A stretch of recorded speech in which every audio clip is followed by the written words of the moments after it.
warahmatullahi wabarakatuh. Jumpa lagi bersama saya, Speaker Rahayu Ramadayanti dari Universitas Wiraraja Sumeneb. Pada video sebelumnya, saya sedikit membahas tentang pengawasan koperasi di Indonesia.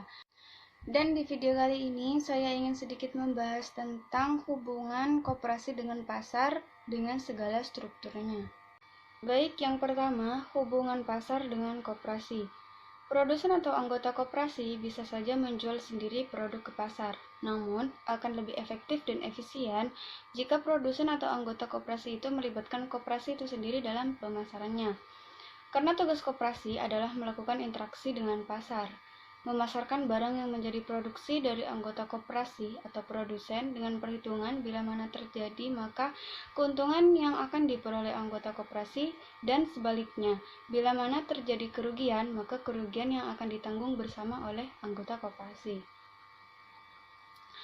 Hubungan pasar dengan koperasi tidak lagi diatur oleh mekanisme pasar, melainkan diatur oleh nilai, norma, dan prinsip-prinsip koperasi itu sendiri, karena koperasi itu adalah milik produsen atau anggota koperasi bersama. Selanjutnya, koperasi dalam persaingan pasar sempurna.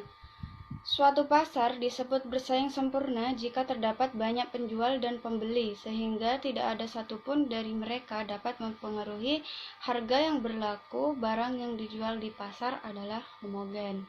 Selanjutnya, ciri-ciri pasar persaingan sempurna.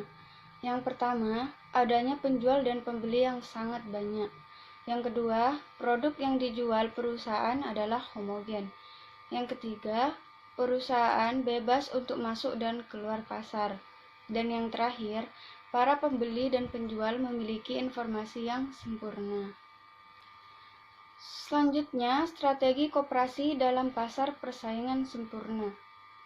Apabila koperasi masuk dan menjual produknya ke pasar yang mempunyai struktur persaingan sempurna, maka koperasi hanya dapat mengikuti harga pasar sebagai harga jual produknya. Dalam pasar persaingan sempurna, koperasi harus memiliki kemampuan inovatif superior dan harus mampu bersaing dalam hal biaya. Selanjutnya, koperasi dalam pasar monopolistik. Pasar monopolistik adalah salah satu bentuk pasar di mana terdapat banyak produsen yang menghasilkan barang serupa, tetapi memiliki perbedaan dalam beberapa aspek. Penjual pada pasar monopolistik tidak terbatas, namun setiap produk yang dihasilkan pasti memiliki karakter tersendiri yang membedakannya dengan produk yang lainnya. Baik, selanjutnya ciri-ciri pasar monopolistik. Pasar monopolistik memiliki ciri-ciri sebagai berikut. Yang pertama, terdapat banyak penjual atau produsen yang berkecimpung di pasar. Yang kedua, barang yang diperjualbelikan merupakan diferensiasi produk. Yang ketiga, produsen dapat mempengaruhi harga. Yang keempat, produsen dapat keluar masuk pasar. Dan yang terakhir, promosi penjualan harus aktif. Baik, selanjutnya strategi koperasi dalam pasar monopolistik. Koperasi yang ingin memaksimalkan keuntungannya dalam struktur pasar monopolistik, maka secara teoritis koperasi harus mampu menghasilkan produk yang sangat berbeda dengan yang dihasilkan oleh perusahaan lain. Tentu strategi dan taktik bisnis dalam promosi yang sedikit atau banyak sangat menentukan perbedaan tersebut. Selanjutnya, koperasi dalam pasar oligopolistik. Pasar oligopolistik adalah pasar di mana penawaran satu jenis barang dikuasai oleh beberapa perusahaan. Umumnya jumlah perusahaan lebih dari 2 dan kurang dari 10. Selanjutnya, ciri-ciri pasar oligopolistik. Pasar oligopolistik memiliki ciri-ciri sebagai berikut. Yang pertama, terdapat banyak pembeli di pasar. Yang kedua, hanya ada beberapa penjual yang menguasai pasar. Yang ketiga, umumnya adalah penjual besar yang memiliki modal besar.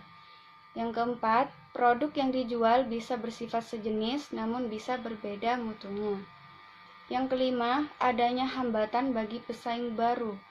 Yang keenam, adanya saling ketergantungan antar perusahaan. Dan yang terakhir, periklanan sangat penting dan intensif. Baik, selanjutnya strategi koperasi dalam pasar oligopolistik.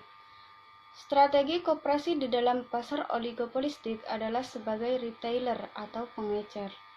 Dikarenakan untuk terjun ke dalam pasar oligopolistik diperlukan modal yang besar. Koperasi dapat berperan sebagai pengecer produk berbagai jenis dari beberapa produsen. Keuntungan diperoleh dari laba penjualan. Selanjutnya, koperasi dalam pasar monopoli. Pasar monopoli adalah suatu bentuk pasar di mana hanya terdapat satu penjual yang menguasai pasar. Seorang monopolis dapat menaikkan atau mengurangi harga dengan cara menentukan jumlah barang yang akan diproduksi. Semakin sedikit barang yang diproduksi, maka semakin mahal harga barang tersebut. Begitu pula sebaliknya. Selanjutnya, ciri-ciri pasar monopoli. Pasar monopoli memiliki ciri-ciri sebagai berikut. Yang pertama, perusahaan penjual atau yang menghasilkan produk hanya satu. Yang kedua, umumnya monopoli dijalankan oleh pemerintah untuk kepentingan hajat hidup orang banyak. Yang ketiga, tidak ada produk substitusinya. Dan yang terakhir, pada dasar monopoli tidak butuh strategi dan promosi untuk sukses. Selanjutnya, strategi koperasi dalam pasar monopoli. Dalam pasar monopoli, koperasi harus memiliki kemampuan inovasi yang lebih tinggi. Koperasi juga harus mampu mengurangi biaya transaksi lebih rendah dibandingkan dengan biaya perusahaan lain, dan koperasi harus bisa mewujudkan keunggulan-keunggulan lain yang belum pernah ada. Baik, itu saja yang dapat saya sampaikan.